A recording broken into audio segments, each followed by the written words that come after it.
In this brief video, I'll be discussing a brief overview of this course and some of the principal components of the federal taxation system in the United States. So we'll begin by discussing some of the PowerPoints from Chapter 1. The full listing of PowerPoint slides are presented both in Connect and in Blackboard for you, but I'll go through some of them, what I think are the more salient points of Chapter 1 before moving into the other chapters. Alright, so let's start with Chapter 1. In this country, United States, we have three tax structures. One is the progressive, the other is proportional and regressive, and we'll talk about each of those types of tax structures. So the progressive tax structure exists where the tax rate increases as the tax base increases, and our federal income tax system uses this progressive tax system. So as one's taxable income increases, then they may move into a higher marginal tax rate bracket and be taxed more at a higher rate. Proportional tax structure is such that the tax rate remains the same regardless of the tax base. An example of this is state sales tax or local sales tax, where the more you buy, the more revenue is sent to, for example, the Wisconsin Department of Revenue, but everyone pays about the same sales tax rate. So that's the proportional system.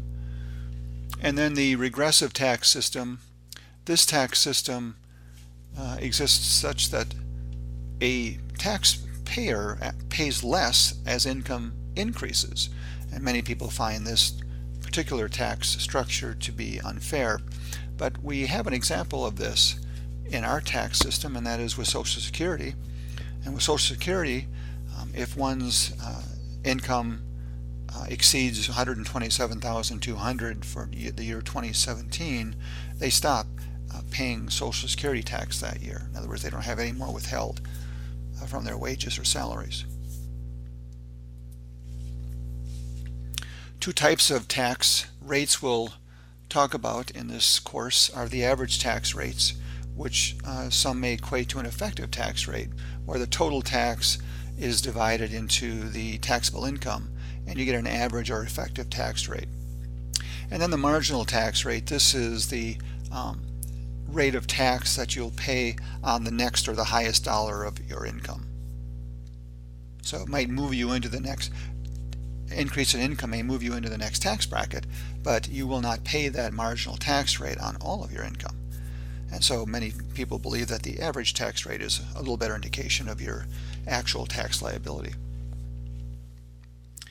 The basic income tax formula, which we'll be expanding on throughout this course, is your income minus permitted deductions from income, and that gives you your taxable income. And then you would multiply your taxable income times the appropriate tax rates, and that would give you your tax liability. After that point, you can deduct any tax payments you've made, for example, withholding from your wages or your salaries throughout the year are tax payments, and then any tax credits that you may qualify for. Then your final amount then will be either a tax refund, which would exist where you've overpaid the IRS and are entitled to a reconciliation payment, which is a refund, or if it's determined that your tax liability is greater than the amount of tax you've paid, then you will have to pay an amount due with your return. And in the US, we have three tax forms for individuals: Form 1040, Form 1040A, and Form 1040EZ. All of these forms follow the basic income tax formula. However, 1040EZ is the simplest form. In order to use, however, the simple form, a taxpayer must meet all of these requirements. So I'll mention some of these. You have to be single or married filing jointly. There are other filing statuses we'll talk about that would disqualify a taxpayer from using 1040EZ. Must be under age 65 and not blind. No dependents, that's a big one. Taxable income less than 100,000. Income from wages, unemployment, or compensation or interest less than or equal to 1,500. And then claim no credits other than the earned income credit, which we'll talk about in Chapter 9. So what is income? Wages, salaries are the most common examples, commissions, severance pay, sick pay, meals, lodging. These would all be indicated on the taxpayer's W-2. Also, interest income that is received and reported on Form 1099 INT is subject to taxation unless it's specifically exempt. For example, if you received interest on a municipal bond for federal tax purposes, that's not taxable interest. Unemployment compensation is taxable, so a taxpayer who has received unemployment compensation during the year would receive a 1099-G. That would indicate the amount of unemployment received during the year. And on Form 1040-EZ, the permitted deductions on line 5 are $10,350 for a single person, which combines the standard deduction and the personal exemption, which we'll talk about later, and then double that for married people.